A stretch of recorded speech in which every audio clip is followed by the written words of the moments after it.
All right, we're here at Drake Football Postgame. Shane Dunning, Blake Ellingson, head coach Todd Stepsis. Todd, just kind of start, your general thoughts on the entire day. Man, it wouldn't be a Drake football game without ebbs and flows. It definitely feels like we struggle to make it even. As far as like, hey man, let's start fast, let's play a complete game. It always feels like there's these twists and turns, and this game was no different. It started off kind of slow, but then the turnover right before halftime really provided a spark. So we score and go up going into halftime, come out of halftime, and get some things done and go up big, and it just I just can't say enough about the players on our team. No words can do it justice. They care so much about each other, and when you have that, there is that never give up mentality. That's the I'm not going to let my buddy down. And so when you get into games like this where all of a sudden the momentum's flipped and you're battling against it and you're down all of a sudden, you don't see guys blink. You see them look each other in the eyes and that they believe in one another. And as a coach, I mentioned it at the Bulldog. That Bulldog walk for me has become a gratitude walk, and I'm unbelievably and incredibly grateful to be a part of a group of men like this. You mentioned the spark on your end. It seemed like just momentum-wise, the squib kick, onside kick kind of sparked San Diego a little bit. Can you, one, talk through that decision to attempt that, and then two, maybe go into a little bit more detail on how your guys kind of bounced back after San Diego got things going? Yeah, hindsight's always 20/20. We did have them on the ropes there, and we felt like, if we can steal another possession and put another score on the board, then we can put them away. And that was a play that we saw on film. They had a ton of space on the side, and they had that look a couple times leading up to it. And so we're like, it's there. If we execute the kick, we're going to be able to recover this thing. And unfortunately, we didn't. And we go back and replay that decision, and maybe we play it safe and they don't have a chance to score at the end, or maybe we play it safe and they score at the end and we don't have any time left. So it all worked out in the end, but it's just us trusting our guys, believing our guys they can execute a plan, and if we see something. I've always had a firm belief if we see a hole in a coverage, if we see a flaw in how somebody's playing something, let's see if we can take advantage of it, and just unfortunately couldn't execute the kick. Again, you mentioned the next man up mentality. Obviously, you probably won't be able to go into too much detail about the Boyland injury, but had a bunch of guys, step up there after he went down, including kid sitting to your left. We'll get to him in just a little bit. Can you talk about Doe a little bit, and what he's experiencing now, or what he went through out there, and how that affected the rushing game today? Yeah, he, fortunately for us, his spirits were up after the game. So I don't know if that just means that the injury's not that serious, but I'll wait to hear what sportsmen people say. But fortunately, that happens to be one of our most talented rooms, and then we've developed a heck of a dual threat guy here to my left to make teams play 11 on 11. I think that's something that as a former defensive guy is very difficult to do. You can't park a safety in the middle of the field and have him be your last line of defense when the quarterback's a runner, because now all of a sudden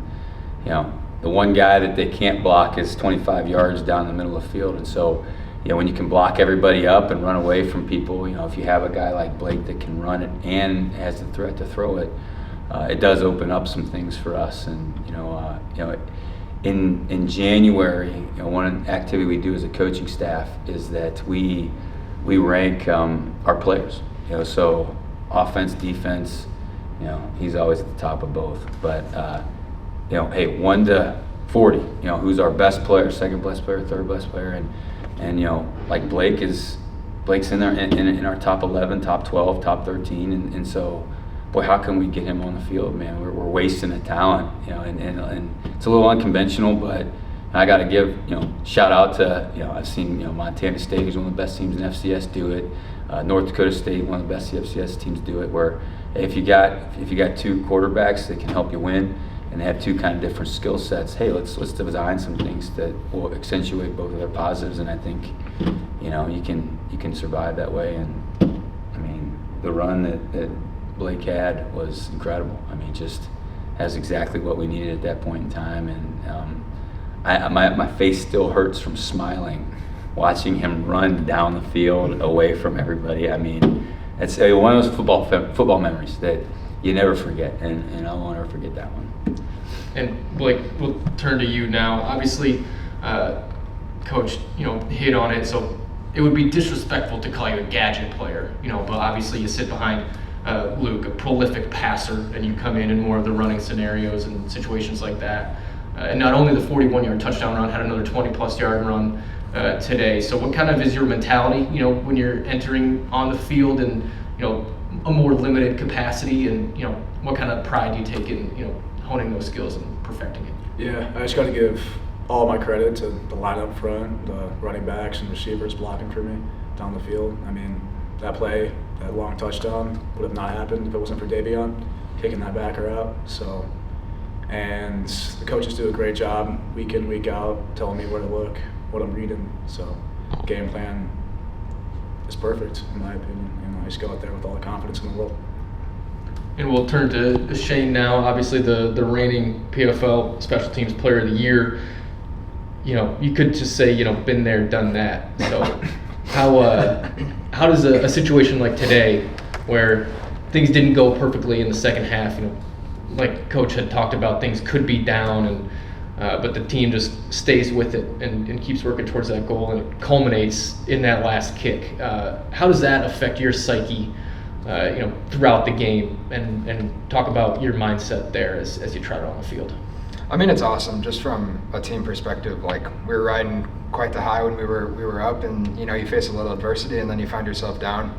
And I think we do a really good job of prepping for that and doing the things that we need to do to be able to get in that mindset.